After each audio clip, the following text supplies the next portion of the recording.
Donald Trump peut-il mettre fin à la guerre en Ukraine et si oui, à quel prix? Alors que la guerre se poursuit, tous les regards se tournent ces derniers jours vers Donald Trump qui deviendra donc officiellement président des États-Unis au mois de janvier et dont la position et la stratégie sur la situation pourraient changer d'une façon ou d'une autre le cours de l'histoire. Salut, c'est Hugo, j'espère que vous allez bien. C'est donc le sujet à la une des actualités du jour et au passage, je tiens à vous remercier puisque ce format des actus du jour est le 3e podcast le plus écouté sur Spotify cette année. Et toujours, alors ça a été le cas toute l'année, entre le premier et le deuxième ou premier et troisième podcast selon les mois, le plus écouté, toute plateforme de podcast confondue. Donc je tenais juste à vous remercier du fond du cœur. C'est un format qui est né sur YouTube, mais vous êtes de plus en plus nombreux à le suivre maintenant aussi en audio, directement sur les applis de podcast, quelles qu'elles soient. Donc voilà, vraiment, merci du fond du cœur pour votre confiance. Je réglerai le conflit en 24 heures. Cette phrase, elle a été prononcée par Donald Trump pendant sa campagne, déclarant aussi, je cite, « Je connais bien Zelensky, je connais bien Poutine », allant même jusqu'à évoquer une négociation facile. Alors avant de rentrer dans le détail sur ce que compte faire Donald Trump, ça me paraît intéressant de rappeler quelle est la situation actuelle et la position des alliés de l'Ukraine. Déjà, après des mois de réticence, le président américain Joe Biden a récemment autorisé l'Ukraine à utiliser des missiles à longue portée américains pour frapper des cibles qui sont situées à l'intérieur du territoire de la Russie. Cette décision, elle a été actée après des mois de demandes venant du président ukrainien Volodymyr Zelensky qui veut cibler les bases aériennes, les stocks de munitions ou encore les centres de commandement situés en Russie. Et ce revirement des États-Unis, qui était jusque-là plutôt hostile donc à cette mesure, craignant une escalade militaire, peut s'expliquer par l'implication de la Corée du Nord dans le conflit. La Corée du Nord qui a envoyé environ 10 000 soldats pour soutenir la Russie face à l'Ukraine. Et l'arrivée de ces troupes a donc suscité des inquiétudes et a poussé les États-Unis à réévaluer leur stratégie. Surtout qu'il faut noter que entre la Corée du Nord et la Russie, un accord de défense historique entre les deux pays est entré en vigueur ce mercredi. Et c'est un accord qui oblige à fournir une assistance militaire sans délai en cas d'attaque contre l'autre et à s'opposer conjointement aux sanctions occidentales. Je vous mets des liens directement en description si jamais vous voulez en savoir plus sur cette alliance. Bon, mais en réalité, beaucoup de spécialistes de ce conflit doutent que ces frappes ukrainiennes avec des missiles donc à longue portée américains renversent réellement la dynamique actuelle puisque l'Ukraine perd du terrain et souffre de problèmes de mobilisation. L'armée ukrainienne fait aussi face à un hiver très difficile à cause notamment des attaques russes sur des infrastructures énergétiques qui privent d'électricité et de chauffage des centaines de milliers d'Ukrainiens. Selon un article du média américain The New Yorker que je vous mets directement en description, les missiles peuvent certes perturber temporairement certaines opérations russes, mais ils ne remplaceront jamais l'infanterie, donc les soldats qui combattent au sol et dont l'Ukraine manque cruellement en ce moment. Et par ailleurs, ce qu'il faut noter, c'est qu'il y a un retour persistant tout de même en Ukraine ces derniers jours, c'est l'idée que l'autorisation américaine d'utiliser des missiles à longue portée, comme les autorisations d'ailleurs précédentes, elles arrivent trop tard pour réellement avoir un impact, puisque ça laisse le temps en fait entre le moment où l'Ukraine fait la demande et le moment où les États-Unis le valident, ça laisse du temps à la Russie qui peut se préparer et organiser donc sa défense. Mais tout de même, ce qu'il faut noter, c'est que le président russe Vladimir Poutine considère cette décision récente des États-Unis comme étant une intervention directe de l'OTAN. L'OTAN qui est donc cette alliance militaire de pays occidentaux menée par les États-Unis. Alors en réponse, Vladimir Poutine a annoncé qu'il prévoyait des frappes pour défendre l'intégrité territoriale de la Russie ou qu'il pourrait répondre à des attaques soutenues par des puissances nucléaires. Ces menaces de la Russie n'ont en tout cas pas empêché Joe Biden d'annoncer ce lundi une nouvelle aide militaire évaluée à 725 millions de dollars, comprenant des missiles et des mines antipersonnelles. Alors les missiles antipersonnels, qu'est-ce que c'est? C'est des dispositifs explosifs conçus pour blesser ou tuer des personnes lorsqu'elles sont déclenchées par une pression, un mouvement ou un contact. À noter au passage que c'est des dispositifs qui sont très critiqués par les ONG de défense des droits humains. Je vous mets des liens directement en description si vous voulez en savoir plus. Alors on va parler donc dans un instant de Trump puisque c'est le sujet central aujourd'hui. Et pour bien comprendre le contexte donc, il faut comprendre que dans la situation actuelle, la position des États-Unis et la position de Joe Biden ne font plus l'unanimité en Ukraine. Je vous la fais courte, mais beaucoup critiquent le fait que l'aide américaine est certes très importante,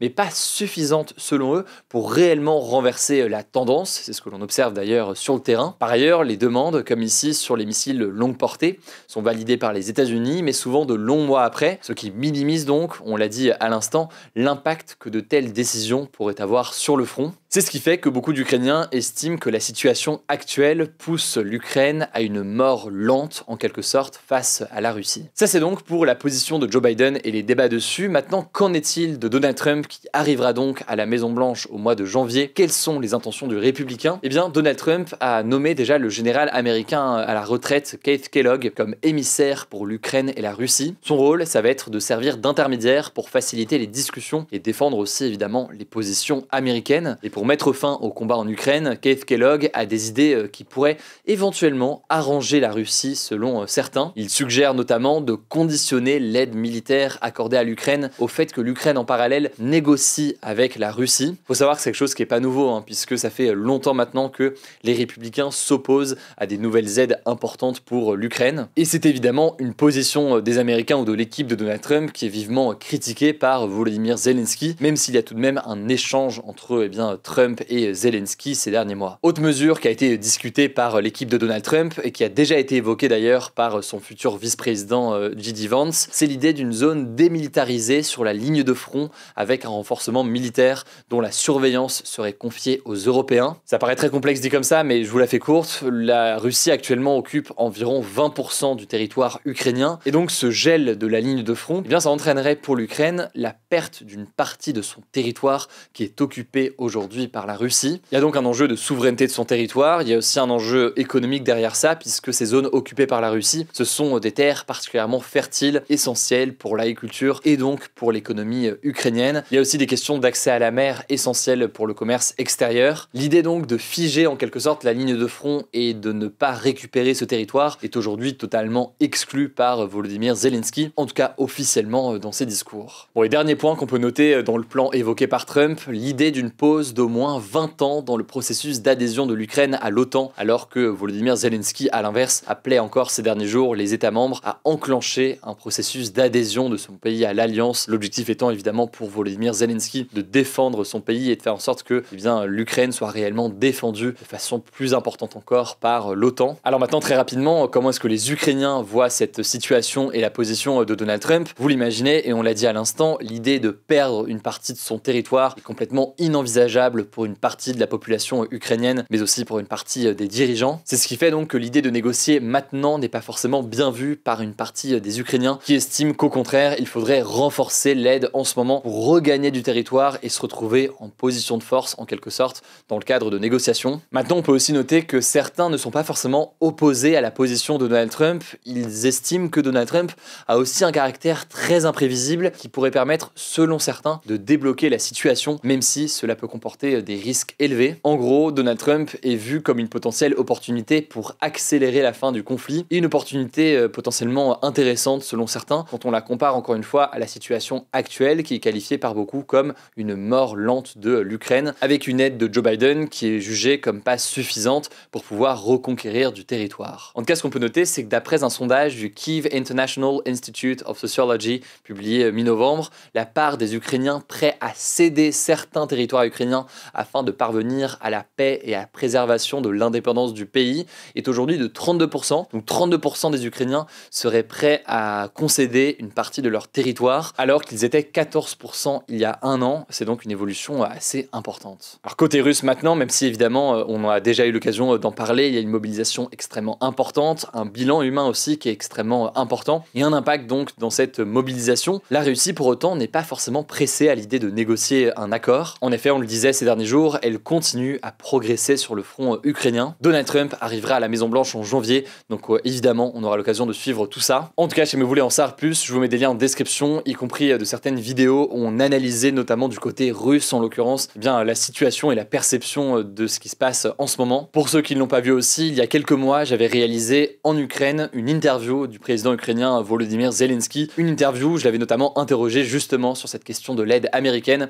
C'est sur notre chaîne YouTube dédiée au grand format, donc je vous mets le lien directement en description là aussi. Abonnez-vous au passage à ce format, que ce soit sur YouTube ou en podcast, si jamais c'est pas encore le cas. Je vous laisse avec Blanche pour les actualités en bref et je reviens juste après pour le flashback du jour. Alors avant de passer aux actualités en bref, je voulais revenir sur l'allocution d'Emmanuel Macron de ce jeudi soir. Il a commencé par remercier le Premier ministre démissionnaire Michel Barnier après avoir accepté donc sa démission ce matin. Il a promis de nommer son successeur, je cite, dans les prochains jours. Ensuite, il a reconnu que sa décision de dissoudre l'Assemblée nationale en juin dernier dernier n'avait pas été comprise, évoquant cependant une décision, je cite, inéluctable. Concernant la motion de censure adoptée ce mercredi, le président a accusé les députés qui l'ont votée de faire partie d'un front anti-républicain et d'avoir choisi, je cite, le désordre, parlant notamment des députés du Rassemblement national qui ont voté la motion de censure du nouveau Front populaire. Autre moment fort de sa prise de parole, Emmanuel Macron a annoncé qu'il exercerait pleinement son mandat de président de la République jusqu'à son terme, donc jusqu'en mai 2027,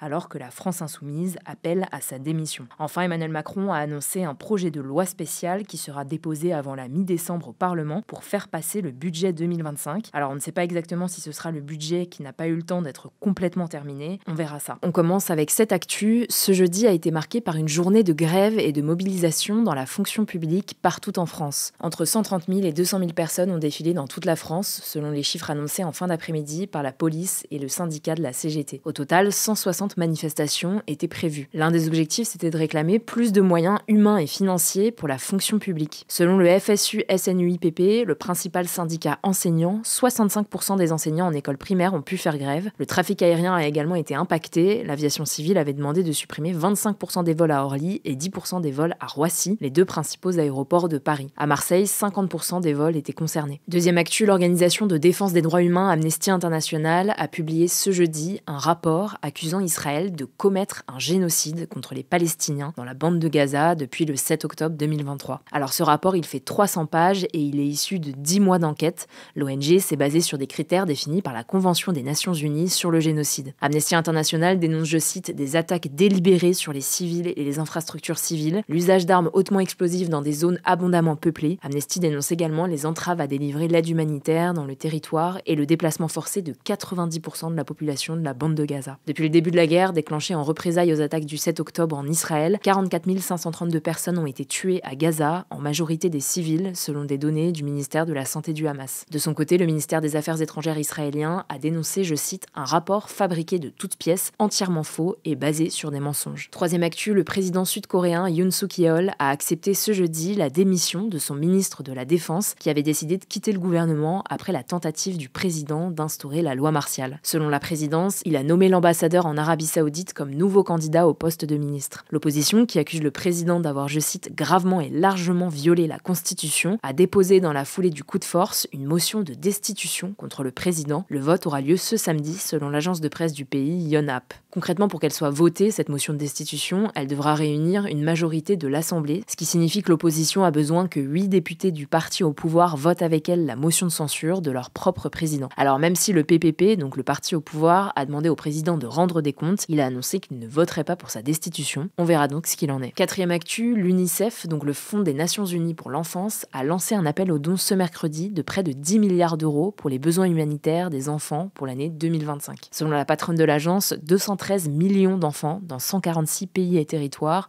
auraient besoin d'aide humanitaire en 2025, alors que l'ampleur des besoins est, je cite, à un niveau historique, avec plus d'enfants touchés chaque jour. Cette aide, elle est principalement destinée à l'accès aux soins de santé primaire, à l'eau potable et à l'éducation, par exemple. Et d'ailleurs, toujours sur ce sujet, l'ONU a aussi réclamé ce mercredi 47 milliards de dollars pour financer l'aide humanitaire dans un monde qui est, je cite, à feu et à sang. Elle estime cette fois-ci que 305 millions de personnes auront besoin d'aide humanitaire en 2025. Cinquième actu, le Bitcoin, la plus célèbre des crypto-monnaies, a franchi ce jeudi pour la première fois de son histoire la barre symbolique des 100 000 dollars, un mois pile après la victoire de Donald Trump à la présidentielle américaine. Mais alors, qu'est-ce que ça signifie ? Eh bien, pour faire simple, le Bitcoin, c'est une forme d'argent numérique créée en 2009 qui permet de faire des transactions rapidement sans passer par des banques. Et donc, ce nouveau taux très élevé signifie que un Bitcoin vaut aujourd'hui plus de 100 000 dollars. Pour vous donner une idée, il y a encore un an, donc fin novembre 2023, ce même jeton se monnayait autour de 37 000 dollars. En fait, le cours du Bitcoin évolue rapidement et on peut donc gagner ou perdre de l'argent rapidement aussi. En tout cas, cette hausse actuelle s'explique notamment parce que Donald Trump s'est engagé à faire des États-Unis, je cite, la capitale mondiale du Bitcoin et des crypto-monnaies. Et on termine avec cette info, le Wegovy, un traitement contre l'obésité, pourrait bientôt être remboursé dans certains cas par la Sécurité sociale. La Haute Autorité de Santé a en tout cas émis un avis favorable ce mercredi. Alors attention, la décision finale d'inscription au remboursement reviendra au ministre chargé de la santé et de la sécurité sociale. Mais s'il est mis en place, ce remboursement pourrait s'élever à hauteur de 65% dans certaines conditions. Il faut que l'adulte qui souhaite en bénéficier ait un indice de masse corporelle de 35,